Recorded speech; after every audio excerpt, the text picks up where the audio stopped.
أنزل ربي القرآن نورا للناس وتبيانا. Dan itu sudah saya alami, tapi dalam usia yang agak sedikit terlambat. Saya tidak masuk pesantren dalam usia anak-anak kami baru tamat SD. Saya baru masuk pesantren di usia tamat SMP. Tetapi sudah berada di dalam pesantren sejak sebelum lahir. Karena kebetulan kakek saya adalah pengawas asrama putri Dayak Darussalam Labuan Haji Aceh Selatan. Diberikan tempat tinggal di lingkungan asrama putri, dan ternyata sampai sekarang belum keluar dari asrama putri. Ya, karena sekarang tinggal di pesantren Babul Maghfirah di Cekeun. Ada musola terdiri dari 2 lantai. Lantai bawahnya sebahagian besar untuk musola, sebahagian disekat untuk tempat tinggal saya dan keluarga, dan di atasnya itu adalah asrama putri. Jadi subuh-subuh begini tidak mungkin tidak terbangun karena lantai 2 itu alasnya papan. Jadi mereka berjalan pelan saja itu sudah seperti gugur suaranya. Tetap dalam lingkungan asrama putri. Maka alhamdulillah kenikmatan yang luar biasa tetap berada di lingkungan pendidikan, di dalam lingkungan ilmu pengetahuan. Salawat beriring salam kita hadiahkan kepada junjungan alam Nabi Karim Hasan Reza di Aceh, yang paling senior saat itu cuma Tengku Nasdi Al-Bayuni, sekarang jabat wakil ketua MPU Aceh.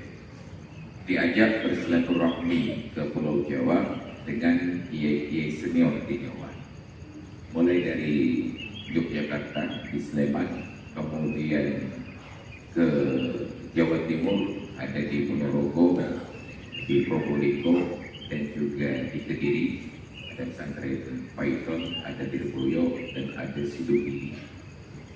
Ketika sampai di pesantren Siduri, yang pertama di Jawa Timur, kami singgah di pesantren tersebut, dan luar biasa kesannya. Karena di pesantren itu muridnya nggak ramai, hanya sekitar 15.000 orang. Dan luar biasanya ketika mereka masuk masjid dan sholat berjamaah, waktu keluar tidak ada sendal yang hilang dan tidak ada sendal yang bertukar. Sedangkan di tempat kita biasanya rasa memiliki sangat tinggi, maka punya orang lain menjadi punya kita. 15.000 orang, mulai dari jenjang SD sampai dengan aliyah. Pada malam yang kedua, sekitar jam 10, oleh para mukawif, oleh gayanya kami diajak masuk dalam sebuah bangunan gedung berlantai 3. Diceritakan bahwa gedung itu didedikasikan untuk murid-murid SD. Karena anak-anak kami SMP kira-kira saja. SMP SMA. Ini SD. Nanti itu. Angka 11-nya itu masih turun dari depan. Kami masuklah ke dalam sebuah kamar yang ukuran 3x4 meter, dan ternyata di dalam ruangan itu ada 12 orang anak SD ukuran kelas 3 tertidur seperti anak kucing dalam kotak, berantakan begitu saja. Tidak ada kasur, yang ada hanya bantal, tidak ada ranjang, yang ada hanya lemari di dinding untuk menyimpan pakaian. Kemudian ada sebuah meja kecil, lalu di sebelah meja itu ada ustaznya yang sedang tidur-tiduran. Karena kami tidak ingin mengganggu murid-murid ini, kami panggil ustaznya keluar untuk berdiskusi. Kami tanyalah dari mana murid-murid ini semua, kelas berapa mereka. Berceritalah murid-murid itu masih SD dari kelas 1, ada yang sampai kelas 6. Dan mereka datang dari berbagai provinsi di Indonesia, minus Sumatera. Jadi ada dari Pulau Jawa, dari Kalimantan, dari Sulawesi, sampai ke Papua, karena ada yang muslim-muslim juga di Papua. Dan mereka hanya pulang setahun sekali, itu pun tidak dijemput oleh orang tua dan keluarganya. Dikoordinir oleh pihak pesantren, diantarkan sampai ke bandara yang naik pesawat, sampai ke terminal yang naik bus, dan orang tua hanya perlu menanti di terminal tujuan, di bandara tujuan. Saat itu saya berpikir, kejam-kejam sekali orang tuanya. Anak masih SD sudah merantau, anak masih kelas 1 SD sudah diantarkan merantau dan pulang setahun sekali. Barulah kemudian pulang dari perjalanan tersebut, saya baca-baca lagi sejarah, ternyata Rasulullah adalah teladan kita. Pertanyaannya, Rasulullah itu merantau di usia berapa? Ada yang tahu usia berapa Rasulullah merantau?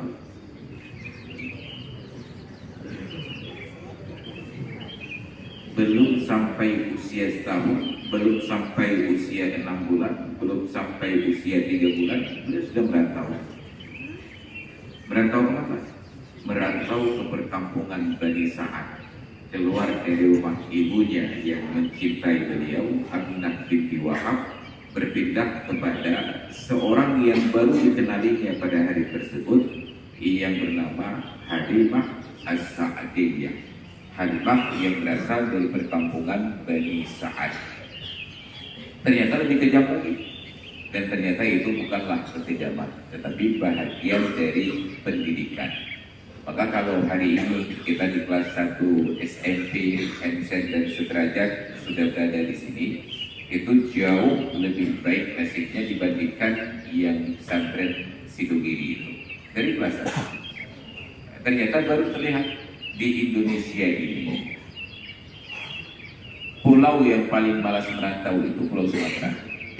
Maka dari Kalimantan, dari Sulawesi, dari Papua, mereka merantau. Kalimantan. Di Kalimantan itu yang paling malas merantau, di Kalimantan, di Sumatera yang paling malas merantau adalah orang Aceh. Dan di Aceh yang paling malas merantau, yang paling ujung, Aceh Raya. Makanya Aceh Raya itu ada filosofi mereka, Asolo, sibuk pulau-pulau kesau sampai tulangnya habis digerogoti. Ini kita orang Aceh malas merantau. Kalau malas merantau tidak akan sukses. Makanya Imam Syafi'i rahimahullahu ta'ala, beliau di dalam diwan Imam Syafi'i menyatakan, memberikan motivasi untuk merantau. Ma fil muqami li aqlin wa di adabi min rahatin fada'il bi. Tidaklah pada tinggal menetap terdapat kenyamanan pada orang yang berakal dan mempunyai adab. Ma fil muqami rahatun di aqlin wa di adabi. Fada'il awtana, tinggalkan tanah air, wa taribi, merantaulah sampai lenyap. Paling enak itu merantau sampai orang tua di kampung tidak punya akses lagi untuk mengetahui keberadaan kita. Sakit tidak diketahui, lapar tidak diketahui. Saat itulah kemandirian kita itu terasah. Masih beruntung anak-anak kami sekarang masuk pesantren, baju ada yang cuci, makanan ada yang masak, yang perlu dikerjakan sendiri hanya buang hajat saja, karena nggak mungkin minta bantuan orang lain. Nggak mungkin pakai bantuan orang lain. Itu yang harus dilakukan sendiri. Sedangkan dulu pesantren itu ada kemandirian yang luar biasa. Saya pertama sekali masuk pesantren, lah di Bekasi, Guruan Islam Nurul Kasyaf, itu ada di Bekasi.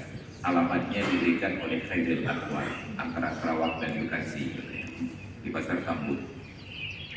Di pesantren itu hanya ada 3 orang, 2 orang pelajar dari Aceh.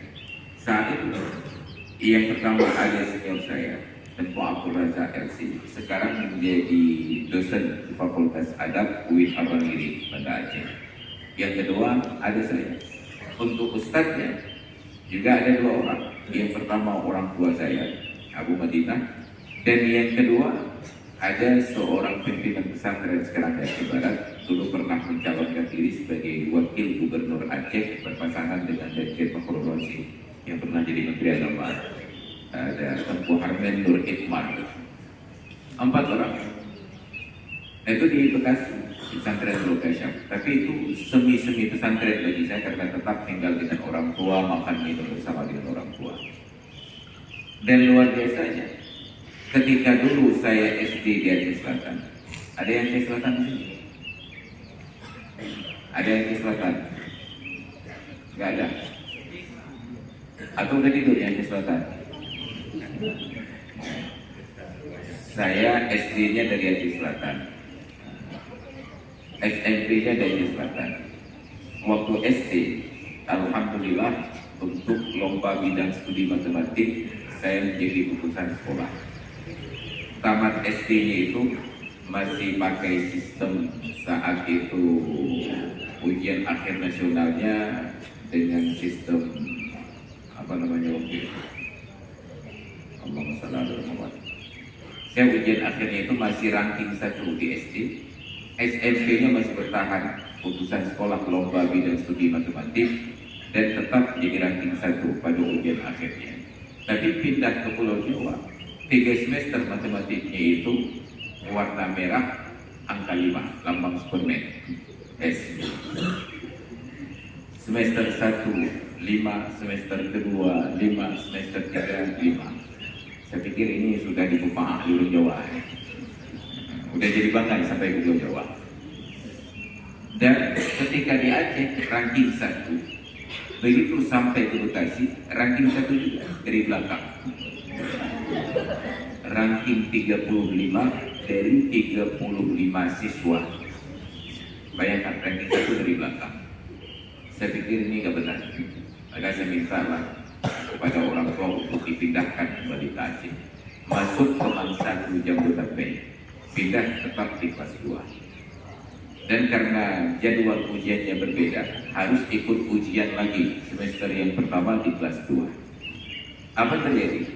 Alhamdulillah begitu sampai ke Aceh terjadi perbaikan ranking.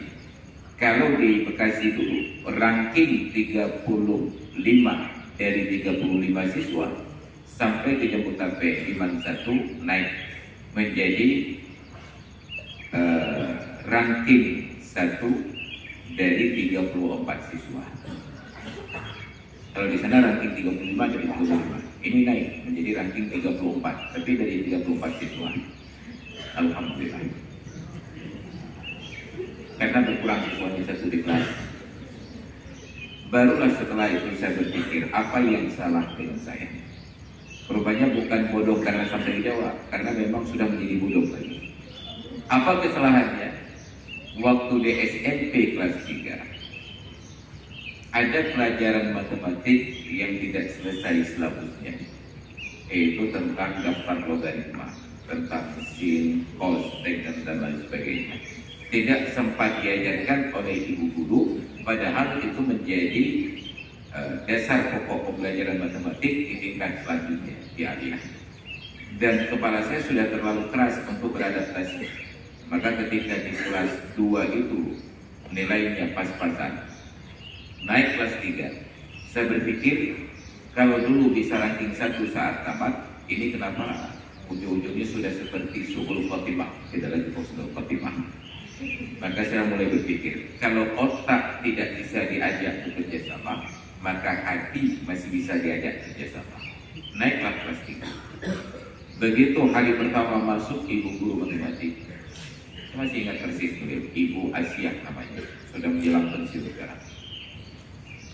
Beliau berdiri di pintu dan kami bangun semuanya mengucapkan salam. Salamnya panjang dan panjang-panjang. Assalamualaikum warahmatullahi wabarakatuh. Masih begitu salamnya? Masih begitu salamnya?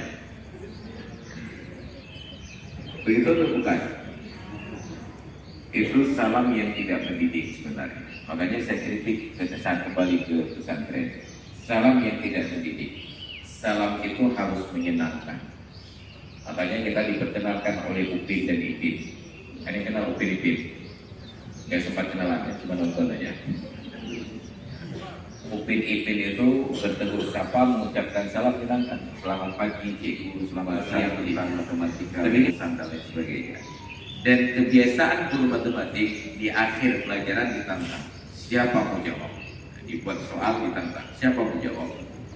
Saya biasanya paling senang duduk di depan. tetapi karena sudah bodoh memilih duduk di belakang. Maka orang menjadi bodoh karena duduk di belakang, tetap karena duduk di belakang menjadi bodoh. Dulu saya paling senang duduknya paling depan. Kenapa? Karena kita yang paling terdepan terlihat oleh guru. Setiap tantangan kita yang pertama bisa tunjuk tangan. Tapi sejak menjadi bodoh, ranking 1 dari belakang, saya pilih duduk di belakang. Maka yang di belakang-belakang itu di sebelah orang-orang yang terbelakang. Jadi kalau bahasa pendidikan dari Ki Hajar Dewantara, tutwuri handayani. Ini bukan yang terbelakang, tetapi yang di belakang mengambil teladan. Karena yang di depan ada yang memberikan keteladanan. Ingarso suntulodol. Jadi yang di depan itu memberikan keteladanan. Ing madio mangunkarso. Yang di tengah itu memberikan dorongan. Sedangkan yang di belakang tutwuri handayani. Yang di belakang itu meneladani. Kita sudah sepakat di negara ini bahwa bahasa yang kita junjung tinggi adalah bahasa Indonesia. Tapi bahasa pendidikannya pakai bahasa Jawa. Yang kita dapat ingarso sungtulodo ing madio mangunkarso tutwuri handayani. Nah, makanya kita pakai topi itu tetap itu tutwuri handayani. Ini yang terbelakang. Duduklah. Begitu ditantang oleh guru, siapa menjawab? Langsung dari belakang ajukan tangan. Saya Bu. Masrul, silakan katakan. Diambil bahkan kapur itu.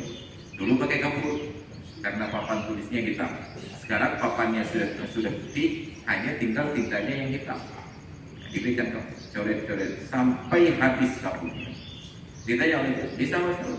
Jangan bisa, nggak apa-apa, duduk. Saya temukanlah rahasia pendidikan. Bahwa kalau ditantang oleh guru, kita menawarkan diri untuk menjawab. Kalau gagal menjawab, disuruh duduk.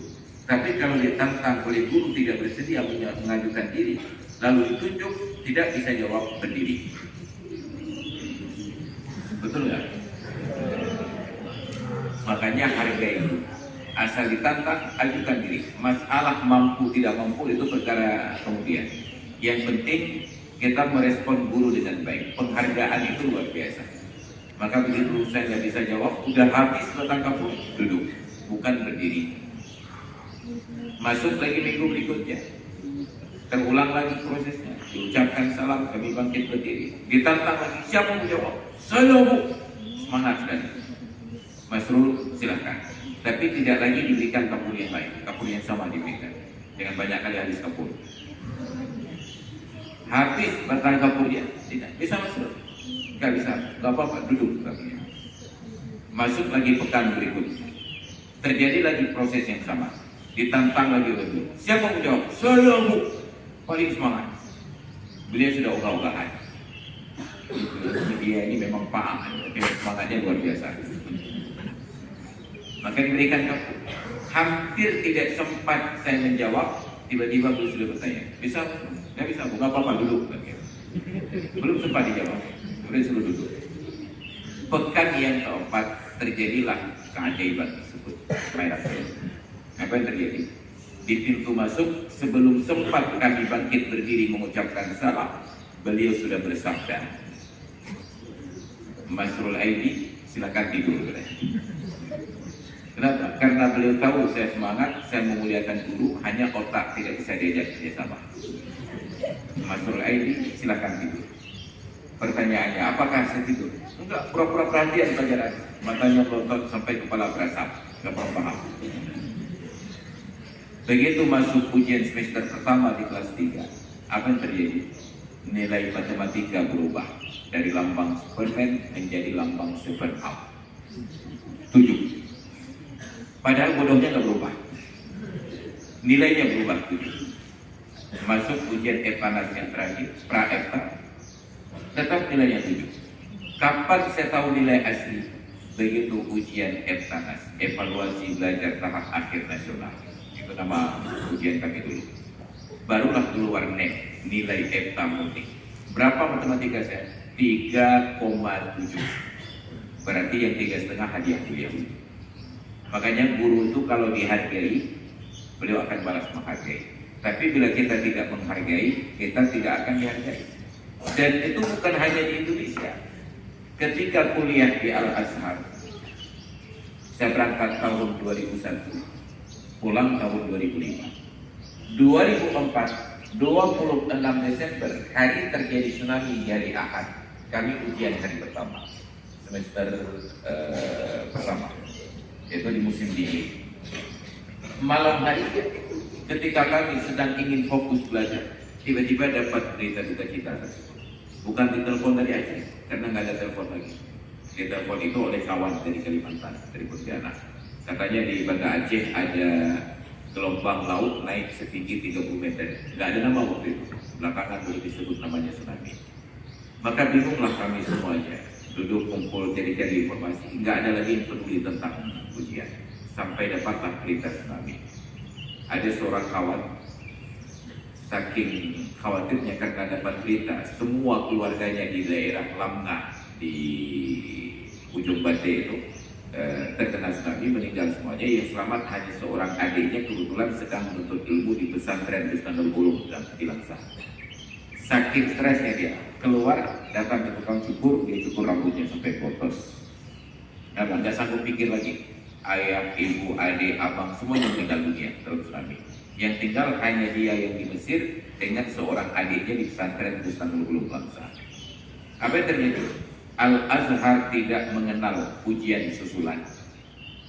Mau tsunami, mau kiamat, selama masih bisa masih hidup, wajib hadir ke ruang ujian. Maka ada senior kami, Dr. Rusli Hasbi. Istri beliau itu juga mahasiswa di sana.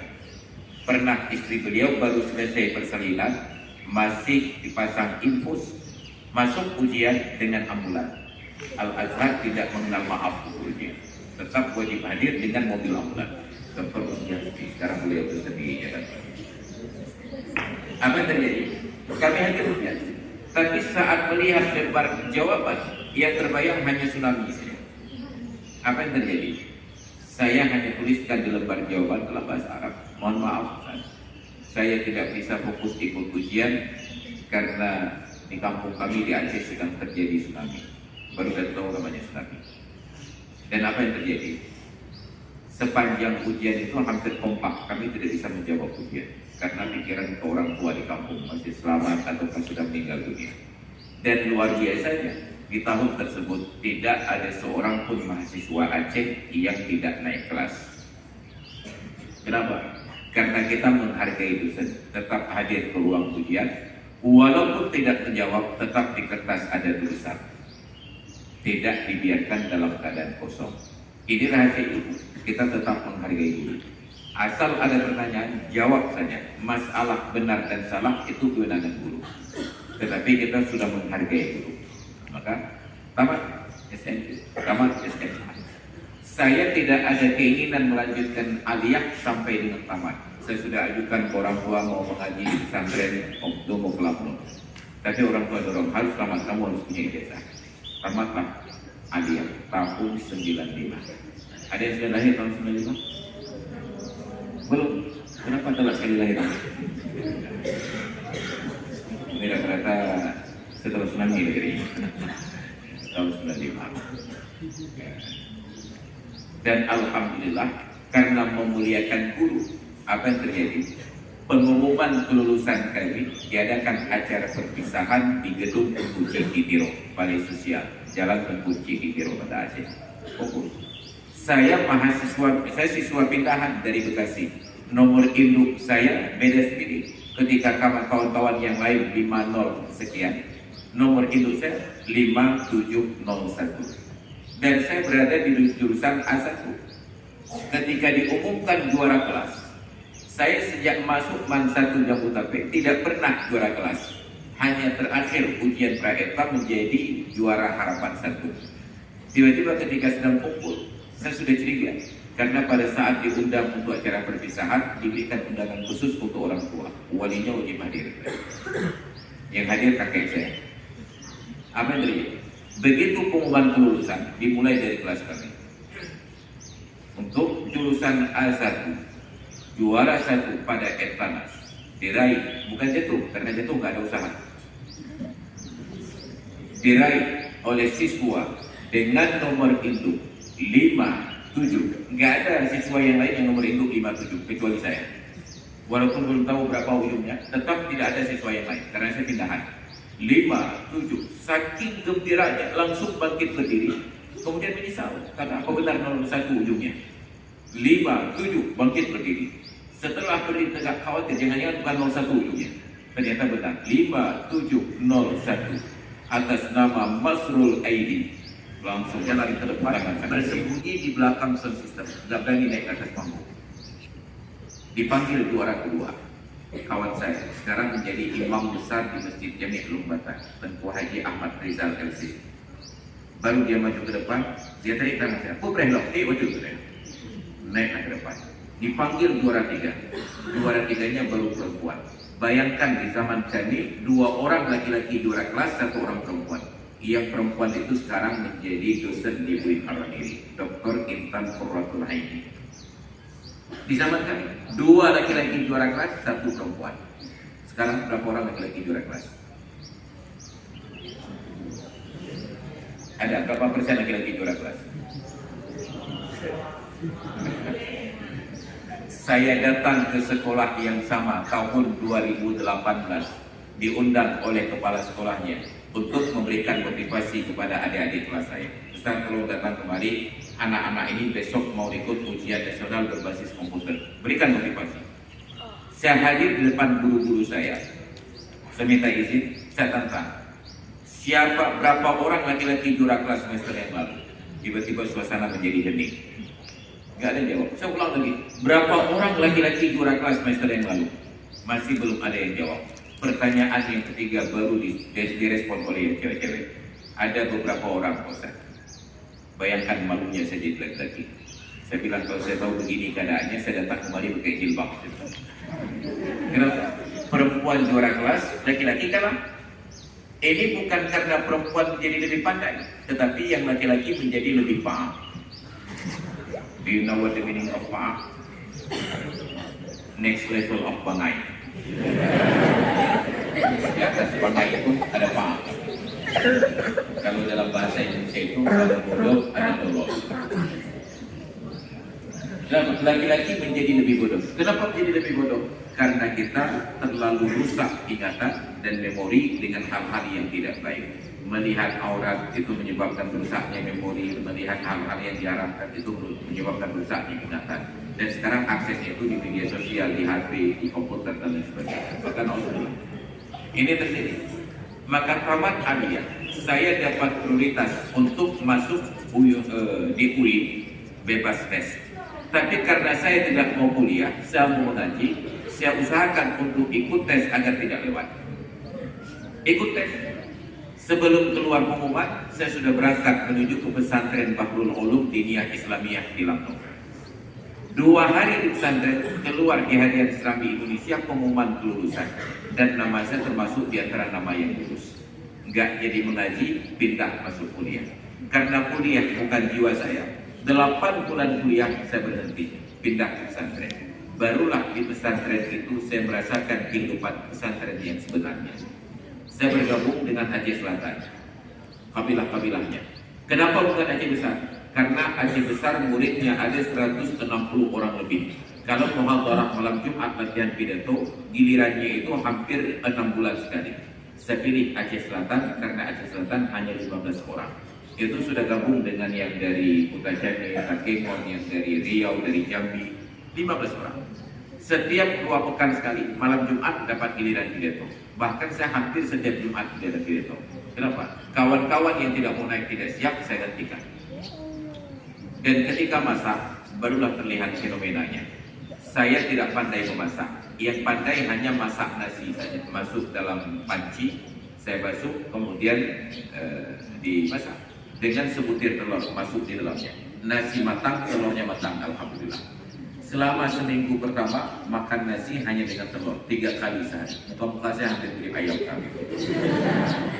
Pagi telur, siang telur, malam telur. Kenapa? Karena ada peraturan tidak boleh ambil makanan orang lain. Padahal dapur kami itu berderet lemari-lemari, masak semuanya di luar. Tapi tidak boleh ambil masakan orang lain. Sudah seminggu saya rindu untuk makan kuah, tapi tidak dapat kuah karena tidak bisa masak dan tidak boleh ambil punya orang lain. Maka teringatlah jurus pamungkas. orang tua saya kirimkan kerupuk emping melinjo. Dan di pesantren dapat emping melinjo itu bahagia sekali. Saya gorenglah seperti yang masak mie pagi-pagi itu digoreng banyak. Saya goreng taruh di atas kuali. Saya duduk di luar memancing. Belum sampai 3 menit saya duduk di luar, sudah ada kawan yang keluar. Tengku, dia kecok kerupuk wanet. Bukan wanet, kalau wanet begini. Ini wanet begini. Karena dia ada wanet D di depan, kalau wanet B di depan. Dia kecok kerupuk wanet. Kan aku silakan, katakan. Dia ambillah kerupuk saya. Melihat yang pertama berhasil, datang yang kedua. Tengku, dia kecok kerupuk wanet. Silakan. Akhirnya semua orang di dapur itu sudah mengambil kerupuk saya. Apa yang terjadi? Baru giliran saya melakukan serangan belasan. Tengku, dia kecok kuah wanet. Enggak mungkin orang menolak permohonan kita kalau proposalnya sudah disetujui. Silakan. Baru hari itu pertama saya nikmati kuah setelah sepekan. Saya keliling semua dapur mereka.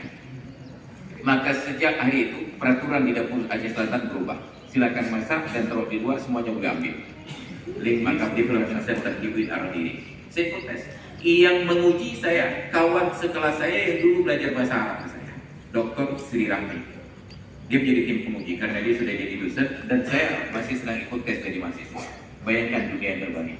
Dulu masuk IAIN karena dia nggak paham bahasa Arab, dia belajar ke saya. Tapi ketika saya mau ke Arab, saya harus belajar ke dia. Saya ikut ujian dan kawan yang jadi pengawas. Dan untuk ikut tes diwajibkan hafal Al-Quran minimal 2 juz. Juz pertama dan juz yang terakhir. Apa yang terjadi? Saya datang ke tempat ujian, masih pegang bolak-balik Al-Quran halaman juz yang pertama. Sedangkan sebahagian besar di antara peserta tes yang lain sudah membawa sertifikat hafal Al-Quran 30 juz. Ini kan seperti Chris John akan melawan Mike Tyson. Kita masih bolak-balik Al-Quran juz yang pertama. Mereka sudah bawa sertifikat hafal Quran 30 juz. Tapi kata anak muda, sebelum janur kuning terikat masih ada peluang. Maka tetap tes. Apa yang terjadi? Tahun itu dari Aceh lulus 5 orang, 4 cewek, 1 cowok. Allah Ta'ala tahu fankihu ma taba lakum minan nisa masna wa thulatha wa ruba'. Satu-satunya cowok adalah saya. 4 orangnya cewek. Ada Cut Linda Marheni sekarang menjadi dosen di Takengon. Ada Musbirah Mukhtar, saya nggak tahu sekarang di mana. Ada seorang lagi Syarifah Rahmi sekarang menjadi wakil direktur di PTS Al Hilal di Sydney. Kemudian ada Adriana Muzamil sekarang menjadi guru di pesantren Umar Dian. 4 orang. Saya satu-satunya laki-laki. Ketika mau berangkat timbullah masalah. Ternyata ijazah MAN 2 tidak ada muadalah dengan Mesir Al-Azhar. Karena Kementerian Agama Republik Indonesia terlalu gengsi untuk urus muadalah. Tidak laku ijazah. Akhirnya saya terpaksa kembali ke pesantren pertama di Bekasi, ambil ijazah di sana. Makanya ijazah alias saya ada 3. Ijazah 1 dari MAN 1, ijazah 2 dari MAN 2, ijazah 3 dari MAN Bekasi. Berangkat ke Mesir. Sampai ke Mesir, kuliah di Al-Azhar. Dan ternyata sampai di Al-Azhar, saya sangat kecewa. Apa kekecewaan saya? Karena ternyata dosen-dosennya tidak berkomunikasi dengan bahasa Arab yang baik dan benar, bahasa yang fusha. Mereka berbicara dengan bahasa pasaran, bahasa Amir. Ketika terjadi tsunami, kami mahasiswa Aceh diundang ke masjid di Takbir, tempat terjadi demo dulunya pada masa Husni Mubarak. Diundang di masjid tersebut untuk menceritakan bagaimana keadaan Aceh. Masjid itu dikelola oleh kawan-kawan jemaah tabligh. Kawan-kawan jemaah tabligh ini mereka senang berbicara dengan orang yang pakai bahasa fusha. Dan kawan-kawan yang sudah lebih senior akhirnya mengajukan saya untuk menjadi juru bicaranya. Waktu itu ada Ustaz Arif Rahmatillah yang dulu pernah menjadi direktur Al-Muslimun. Saya dipersilakan untuk menjadi juru bicara. Maka saya sampaikanlah narasi tentang Aceh itu bagaimana, keislamannya bagaimana.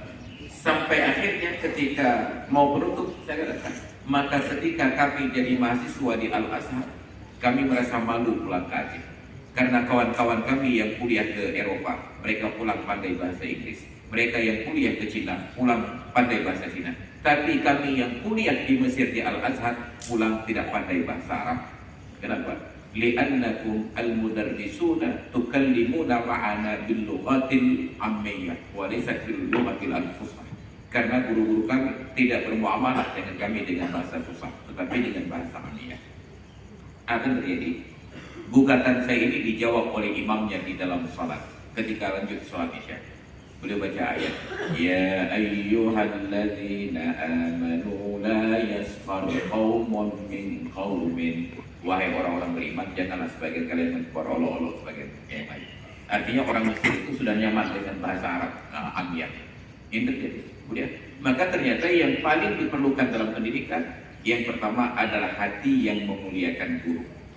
Dan yang kedua, kesediaan kita untuk berinteraksi dengan Al-Quran, hafal Al-Quran.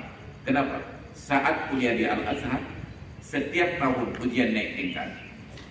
Apabila 2 mata kuliah tidak bisa lewat, tetapi Al-Quran hafalannya bisa lewat, maka hafalan Al-Quran mendongkrak nilai 2 pelajaran dan kita tetap naik kelas. Tapi kalau lewat semua mata kuliah dan Al-Quran kita tidak lewat, maka tetap tinggal kelas. Ternyata syafaat Al-Quran itu sudah ada sejak dari dunia. Iqra'ul Qur'ana fa innahu ya'ti yawmal qiyamati syafi'an li ashabi. Bacalah Al-Quran karena dia akan datang memberikan syafaat kepada pembacanya di akhirat. Maka anak-anak kami para pelajar dan putra dan putri yang dirahmati Allah, oleh karena itu peluang ke depan sangat luar biasa. Merantaulah, safir tajida 'awdan amman tufariquhu. Merantaulah, pasti kalian dapatkan ganti dari orang yang kalian tinggalkan. Di rumah ada ayah, ada ibu, kita merantau dapat ayah angkat, dapat ibu angkat. Lama-lama kita angkat, dapat jadi ayah mertua dan ibu mertua. Alhamdulillah.